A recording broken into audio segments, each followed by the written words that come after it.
बड़ी खबर के साथ बुलेटिन की शुरुआत कर रहे हैं। बड़ी खबर कन्नौज से आपको बता दें, जहां पर सड़क हादसा हुआ है। 3 की मौत इस सड़क हादसे में हुई है। तेज रफ्तार कार और रोडवेज बस में टक्कर के चलते यह हादसा हुआ। हादसे में 3 की मौत हो गई है, 5 यात्री जख्मी बताए जा रहे हैं। गुरसहायगंज से कन्नौज आ रही थी ये कार। जलालपुर पुलिस चौकी के पास ये हादसा हुआ है। इस वक्त की बड़ी खबर आपको बता रहे हैं। तस्वीरें भी आप टीवी स्क्रीन पर देख सकते हैं, जहां पर यह हादसा हुआ है। हादसे में 3 लोगों की मौत हो गई है तो 5 यात्री जख्मी बताए जा रहे हैं। तेज रफ्तार कार और रोडवेज बस में टक्कर की वजह से यह हादसा हुआ। तस्वीरें आप देख रहे हैं, एक्सक्लूसिव तस्वीरें हैं ये टीवी स्क्रीन पर आपके। जलालपुर पुलिस चौकी के पास ये हादसा हुआ है। बताया जा रहा है कि जो कार थी वो काफी स्पीड में थी और रोडवेज बस के साथ उसकी टक्कर हुई, जिसकी वजह से यह हादसा हुआ है। गाड़ी की जो हालत है आप देखिए कि क्या हालत हो गई है गाड़ी के इस हादसे में, और खून बिखरा हुआ है। सीटें यहां पर उबड़ खाबड़ हैं और इन तस्वीरों को देखकर आप समझ सकते हैं कि हादसा कितना भयानक रहा होगा। तो 3 यात्रियों की मौत हुई है इस हादसे में और 5 यात्री जख्मी बताए जा रहे हैं। लोकेश दुबे हमारे सहयोगी फोन लाइन पर जुड़ गए हैं। लोकेश, किस तरह यह हादसा हुआ और जो घायल हैं उनकी स्थिति क्या है? देखिए, आपको ये बता दें कि अभी तक जो पता चला है कि ये फर्रुखाबाद में गंगा स्नान करके वापस आ रहे थे और सदर कोतवाली क्षेत्र के जलालपुर पनवारा के पास में इनकी कार जो है वो रोडवेज बस से टकरा गई, जिसमें 3 लोगों की मौत हुई है और 4-5 लोग जो घायल हैं उनमें 3 की हालत गंभीर है, जिनको कानपुर रेफर किया गया है। बहुत शुक्रिया लोकेश दुबे आपका इस जानकारी के लिए। तो 5 जो घायल हैं उनमें से 3 की हालत बेहद नाजुक है, उन्हें कानपुर के लिए रेफर कर दिया गया है। तस्वीरें आपने देखी, जलालपुर पुलिस चौकी के पास ये हादसा हुआ। जो घायल हैं, जो इस हादसे में जो प्रभावित लोग हैं, वो सभी फर्रुखाबाद में गंगा स्नान कर वापस लौट रहे थे।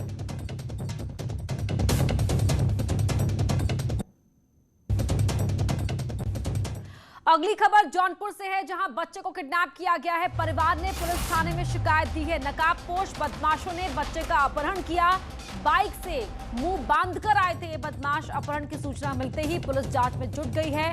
खुटहन थाना क्षेत्र के तिरंगा बाजार का ये मामला है। परिवार ने ये शिकायत दी है पुलिस में कि जो बदमाश थे वो नकाबपोश थे, यानी कि उन्होंने अपना चेहरा ढका हुआ था। मनोज हमारे सहयोगी जुड़ रहे हैं जौनपुर से। मनोज, क्या कहा है परिवार ने शिकायत में और पुलिस की तफ्तीश कहां तक पहुंची है? देखिए अपर्णा, जिस तरीके से मामला जौनपुर में दिनों दिन क्राइम का ग्राफ बढ़ा हुआ है, आज इसी क्रम में कुठन थाना क्षेत्र के तिगरा गांव में एक बच्चा अपने घर के सामने खेल रहा था। बाइक सवार 2 आए और उसे पान मसाला लाने के लिए सामने के रोड की दुकान से कहा।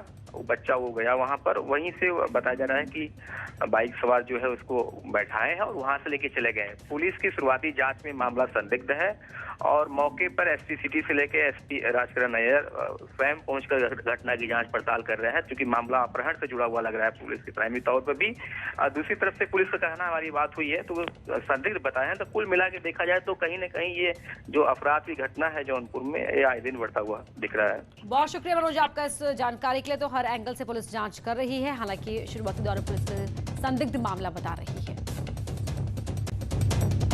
मुरादाबाद से बड़ी खबर आपको बता रहे हैं। यहां डीपीआरओ की पत्नी मनीषा सिंह मदद की गुहार लगा रही हैं। रिटायर्ड आईएएस ऑफिसर की बेटी मनीषा सिंह अपनी हत्या की भी आशंका जता रही हैं। पति से जान का खतरा है, ये कहना है मनीषा सिंह का। यूपी के राज्यपाल से गुहार लगाते हुए क्या कह रही हैं, सुनाते हैं आपको।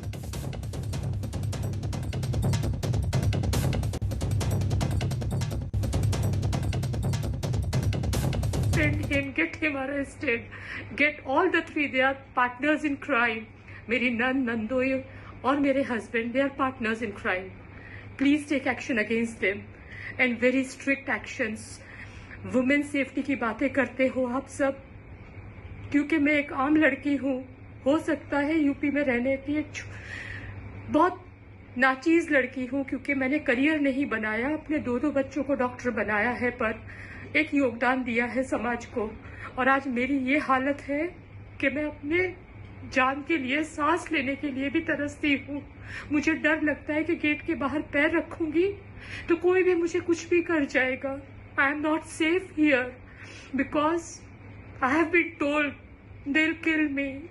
Please please help me, I need your help. Please action लीजिए। आनंदी बहन, मैं आपसे मिलना चाहती हूँ। प्लीज गुजरात की बेटी के बारे में सोचिए। आजाद समाज पार्टी के अध्यक्ष चंद्रशेखर आजाद आज पुलिस को चकमा देकर अलीगढ़ के जवाहरलाल नेहरू मेडिकल कॉलेज में भर्ती हाथरस की गैंगरेप पीड़ित से मिलने पहुंचे। इस दौरान आजाद ने जमकर सोशल डिस्टेंसिंग की धज्जियां उड़ाई। तस्वीरों में भी आप साफ देख सकते हैं किस तरह से चंद्रशेखर कोरोना को भूलकर 2 गज की दूरी भूल गए। वहीं पुलिस का कहना है कि वीडियो फुटेज के आधार पर जांच की जाएगी और आगे की कार्रवाई की जाएगी। पीड़ित से मिलने के बाद चंद्रशेखर आजाद ने प्रदेश सरकार पर निशाना साधा। है कि न्याय व्यवस्था हम तो बनाते हैं, लेकिन जो अपराध करते हैं वो तो न्याय व्यवस्था नहीं बनाते। अगर प्रशासन के लोग अपराध रोक दे तो मैं अलीगढ़ में क्यों आता? आप समझ रहे हैं? ये तमाम लोग जो अलीगढ़ के जिम्मेदार लोग इकट्ठा हुए हैं वो इसलिए हुए हैं कि प्रशासन की लापरवाही और अपराधियों को सत्ता का संरक्षण है।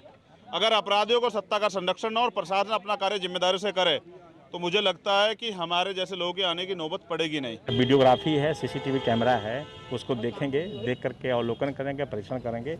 यदि सोशल डिस्टेंसिंग का पालन नहीं किया गया होगा तो जो तत्समय जो विधि सम्मत जो उपलब्ध है उस हिसाब से कार्रवाई की जाएगी। ऑनलाइन ठगी करने वाले नए नए तरीके इजाद कर लोगों की खून पसीने से कमाई गई गाड़ी कमाई को उड़ा रहे हैं। मुरादाबाद के कोतवाली सदर क्षेत्र में कॉमन सर्विस सेंटर चलाने वाला अनीस ऑनलाइन ठगी का शिकार हो गया। अनीस के पास एक कॉल आया जिसमें कॉल करने वाले को मुरादाबाद के थाना गलशहिद में तैनात दारोगा बताया और उसके बाद अनीस को एक लिंक भेजा। अनीस ने जैसे ही वो लिंक खोला उसके अकाउंट से 25,000 रुपए साफ हो गए। अब पीड़ित ने पुलिस में मामले की शिकायत की है। आप जो है इनके 25,000 रुपये अकाउंट में डलवा लो, वो मुझे दे देना और फिर मैं इनको दे दूंगा मैं इस तरह से। लेकिन वो 25,000 रुपये उनके आने के बजाय मेरे कट जाते हैं। वो ये होता है।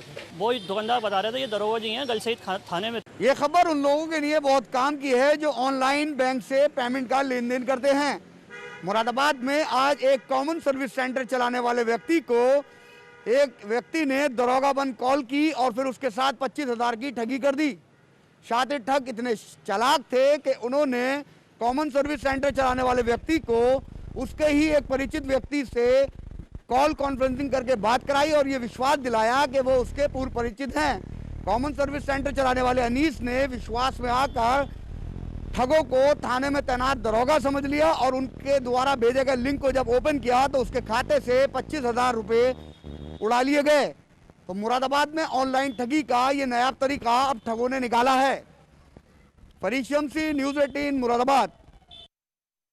मिर्जापुर से बड़ी खबर आपको बता रहे हैं जहां सरिया फैक्ट्री के डायरेक्टर इंजीनियर को बदमाशों ने गोली मार दी जिसमें टेक्निकल डायरेक्टर की मौके पर ही मौत हो गई। बाजार से कपड़ा खरीदने के दौरान बदमाशों ने ताबड़तोड़ फायरिंग की। मृतक जीव नंदन रथ उड़ीसा के रहने वाले थे।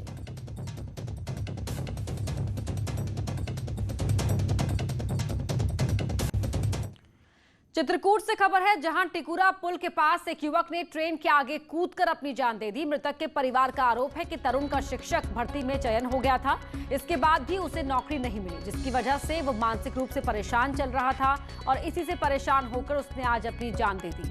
सूचना के बाद मौके पर पहुंची पुलिस ने शव पोस्टमार्टम के लिए भेज दिया है। आया जो है तो बैठा ट्रेन को ताके बैठा था, मालगाड़ी निकलती है, एक दो गाड़ी निकला करती करबी से, तो वो जो है जहाँ आया है तहाँ गाड़ी जहाँ उधर से आई है तहाँ सीधे सर दे दिया पटरी में, सर अलग हो गया था, अलग हो गया उसका। दूसरा ये किसमें इसका सिलेक्शन हुआ था, किसमें इसका? इसमें 69,000 इसका सिलेक्शन हो गया था। लखीमपुर पाए थे स्कूल कॉलेज जहाँ पढ़ाता था। इसके बाद जो है LT का परसों घोषित हुआ है तो उसमें भी इसका नाम आ गया है। इसको इससे कोई मतलब नहीं था, उसको दुनिया से एकदम मुख भंग था। 4-6 महीने से मैं देख रहा था तो उसकी मैं कहता तुम्हारे अवसाद में जैसे पागलपन तो नहीं कहा जा सकता, अवसाद में जैसे था। अब आपको यूपी का कोरोना अपडेट देते हैं। यहां पिछले 24 घंटे में 4,403 कोरोना पेशेंट्स मिले हैं। पिछले 24 घंटे में 5,656 मरीजों को डिस्चार्ज किया गया है। पिछले 24 घंटे में कोरोना से 77 मरीजों की मौत हुई है। प्रदेश में एक्टिव केसों की संख्या 55,603 हो गई है। प्रदेश में रिकवरी रेट बढ़कर 83.64% पहुंच गया है।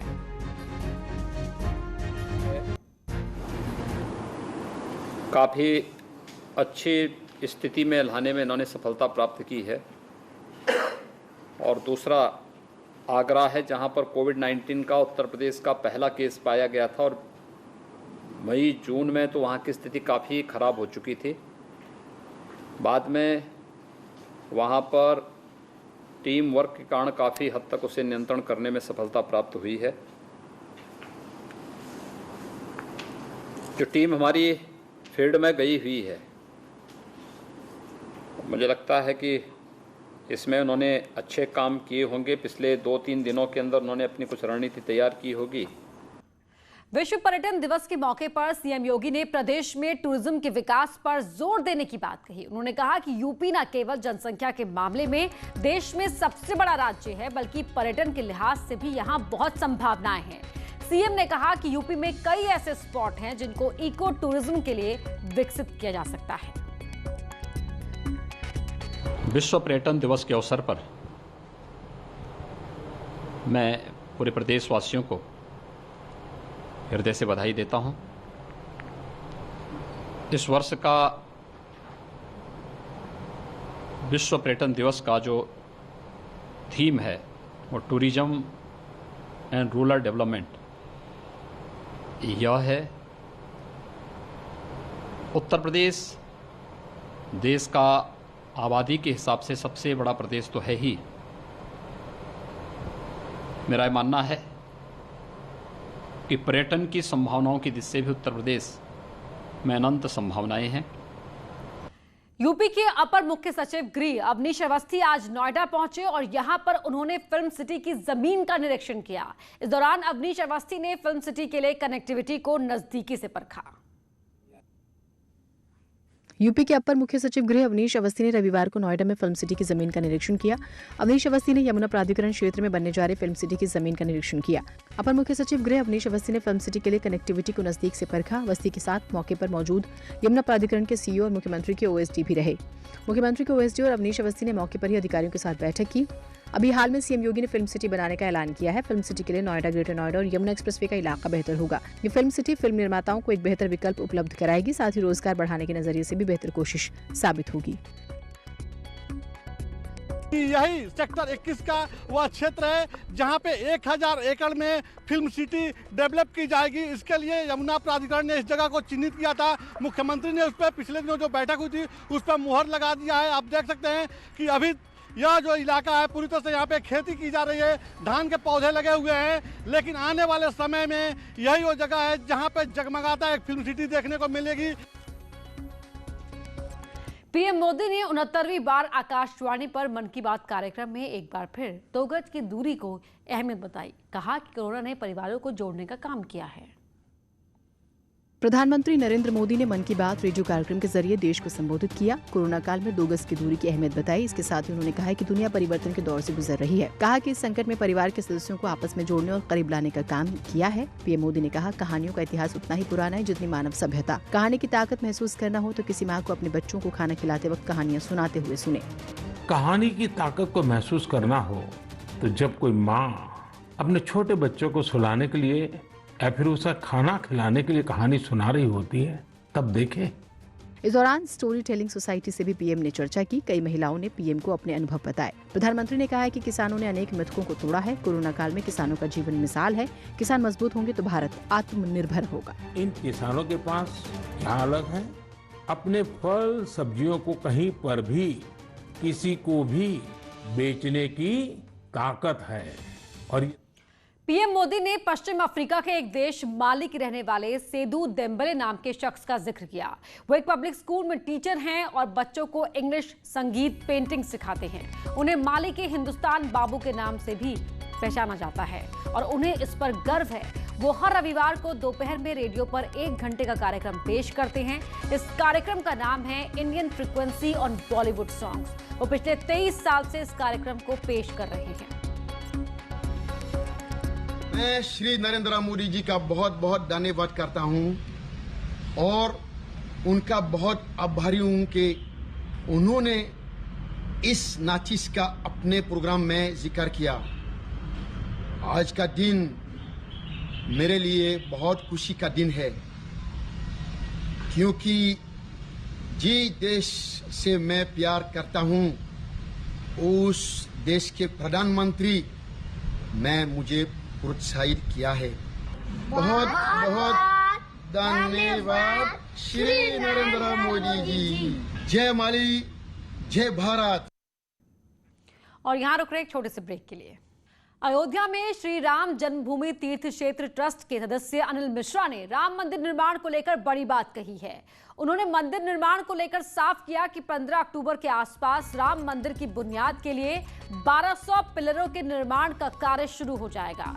ट्रस्ट की माने तो एक बार टेस्टिंग का काम पूरा होने के बाद राम मंदिर निर्माण कार्य में तेजी आएगी और जून 2021 तक मंदिर के लिए आवश्यक 1200 पिलर्स का निर्माण कर लिया जाएगा।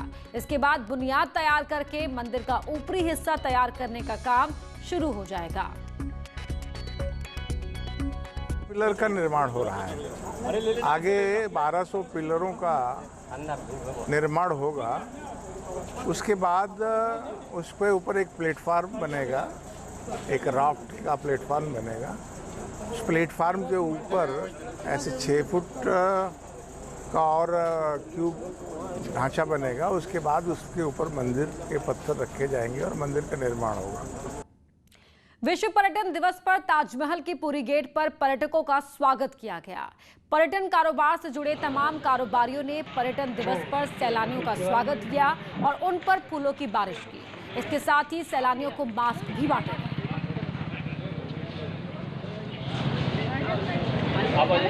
पर्यटन दिवस पे आपको हार्दिक शुभकामनाएं।